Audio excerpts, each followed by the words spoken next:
भी आशा करते हैं आप लोग बहुत बढ़िया होंगे। तो चलिए आज की वीडियो में हम लोग जानेंगे कि अपरिमेय संख्याओं को सिद्ध करने के लिए, ठीक है, अगर ये आप जान जाते हैं तो इसके सहारे आप बहुत सारे अपरिमेय संख्या ऐसे होते हैं जिसको आप सिद्ध कर सकते हैं कि ये अपरिमेय संख्या वास्तव में है, ठीक है। तो इसी को आज हम लोग समझेंगे और ध्यान से आप देखिएगा, आपको हो ही नहीं सकता कि नहीं समझ में आएगा।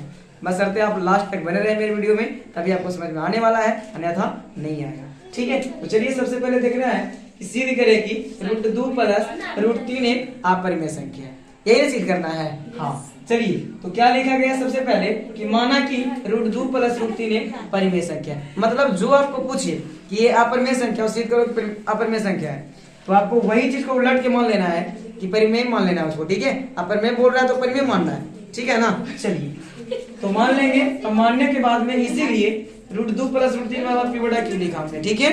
और लिखने के बाद में आप देख रहे हैं कि p और q आया, तो यहाँ मान लेना है कि p और q जो है सहअभाज्य संख्या है जेकर मासा 1 होता है, ठीक है। आइए, तो सहअभाज्य संख्या है और q बराबर नहीं 0, माने कि बराबर ना है 0, माने आप जानते हैं कि q बराबर अगर 0 हो जाएगा तब वो क्या हो जाएगा, अपरिमेय संख्या होगा।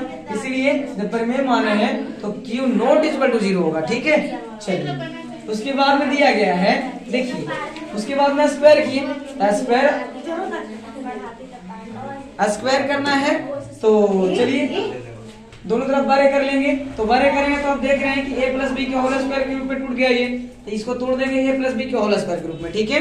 तोड़ेंगे तो a स्क्वायर माने कि √2 के स्क्वायर, a का मान क्या है √2 और b का मान √3 है, तो a स्क्वायर प्लस 2ab, 2 तो फॉर्मूला में होता है, a का मान √2 और b के मान √3 प्लस b स्क्वायर माने कि √3 का स्क्वायर, और बराबर में तो p का स्क्वायर p स्क्वायर और q का स्क्वायर q स्क्वायर हो जाएगा, ठीक है। चलिए उसके बाद में बस खाली √2 का स्क्वायर 2 माने कि √2 से स्क्वायर खत्म तो 2 हो जाएगा।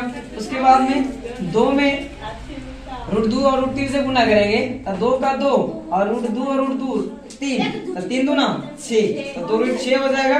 उसके बाद में प्लस का प्लस 3 का स्क्वायर 3 होगा, है ना, बराबर में p स्क्वायर बटा q स्क्वायर, ठीक है, उसी को लेने देना है। आइए उसके बाद में देखना है आपको कि अब देखिए 2 और 3 जो है मिल रहा है, तो 2 3 5 जोड़ देंगे और 2 6 का 2 6 रह जाएगा, ठीक है।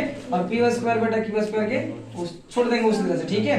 आइए उसके बाद में हम देख रहे हैं कि 2 √6 एक अपरिमेय संख्या काम कर रहा है, तो इसको इस साइड माने कि अपरिमेय को एक साइड करेंगे, अपरिमेय को एक साइड करेंगे, ठीक है। तो यही देखिए 2 √6 अपरिमेय संख्या था, इसको इस साइड कर दी और 5 को लेके उधर एक अपरिमेय संख्या, ठीक है। यहाँ देखिए 2 अभी भी परिमेय संख्या है लेकिन √6 अपरिमेय संख्या है, तो √6 को सिर्फ छाट लिए और परिमेय संख्या को इधर ले गए उधर, ठीक है। माने कि देखिए यहाँ पास गुना में था 2, उधर जाएगा था भागा में, ठीक है। तो आप देखिए हम जान रहे हैं कि 6 जैसे अपरिमेय संख्या है, तो वही लिखे हैं कि अपरिमेय संख्या बराबर √6 तथा परिमेय संख्या बराबर ये सब, तो p स्क्वायर बटा q स्क्वायर माइनस 5 बटा 2।